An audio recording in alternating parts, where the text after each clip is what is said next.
Injury hacking lessons learned from children.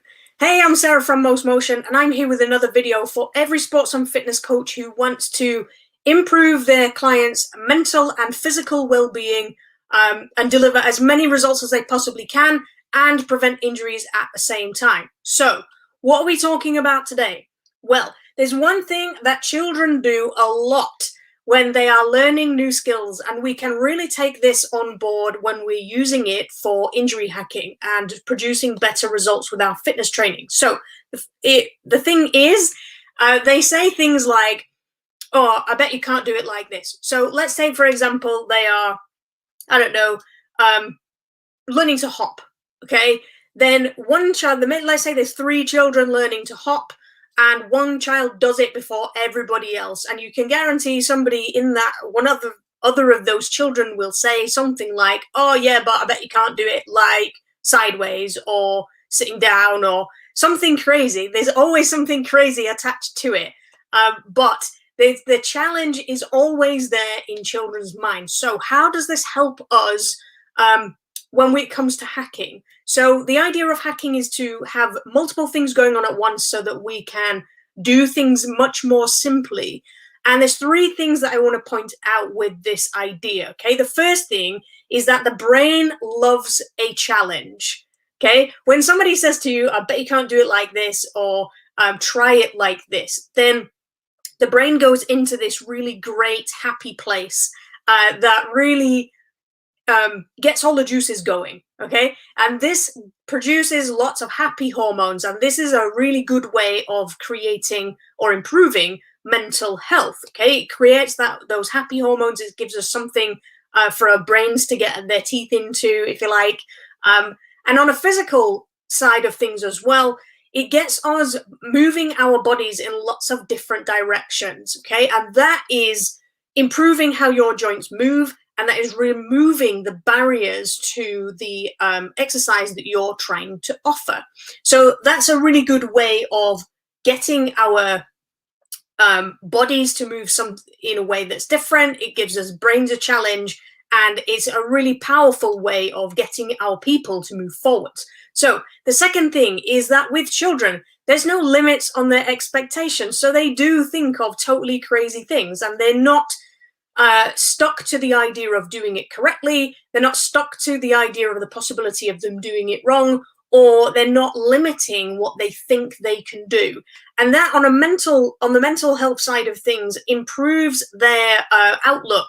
It gives them some positive language to go on. It gives them belief in what they're trying to do, and it changes the I can't to I can, which is really powerful, especially when you have somebody who has been previously injured.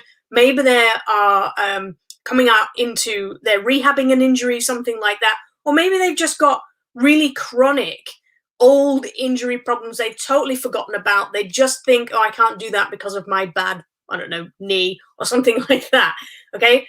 Having this different way of doing things and removing those expectations on their limitations really helps people to break through those barriers and stop thinking that they can't do something, because you're providing a new experience for the body and the brain that helps them to be confident in the fact that they can do whatever it is that you're asking them to do.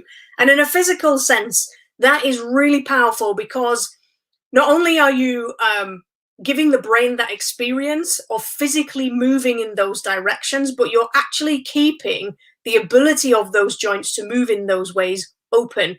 And that helps to reduce the risk of injury. So that's super powerful. The third thing is the element of fun or play. Now, there is loads and loads of evidence out there now just how powerful play is when it comes to human beings, okay? There's everything from, this book here is from a guy who does computers, there's psychiatrists, there's spiritual people, and there's even movement people as well, talking about the benefits of play in our approach to things, okay? So it's a really powerful vehicle for mental, physical, and spiritual well-being, which means you can do all of it at once. And so what does that mean to you? Well, you are trying, as a fitness coach, you are trying to use exercise as a way of improving somebody's mental and physical well-being. You want to remove those barriers that are stopping them from achieving their results. So you want to take away the things that are making them believe they can't do it, or that they're fearful of, or they're just getting in the way. Okay, so mental stress and physical restrictions are the things that will get in the way of your results. So how can you put this into practice? Well, it depends on your people, okay? If you have a bunch of juniors, then play is something that they are pre-programmed for. They're really, really good at it. They enjoy it. So you can be, I call it ramping up the crazy. You can just basically be as silly as you like.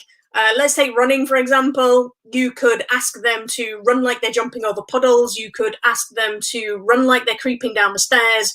You could ask them to run half crouched, and they're trying to hide behind trees, or they're trying to hide from people. And that type of language is really powerful to them. It's imagery that they are used to. But if you tried to give that to a group of really serious triathletes, they would think you're a bit bonkers and refuse. So an example of the way that I've done it before is my friend Jim.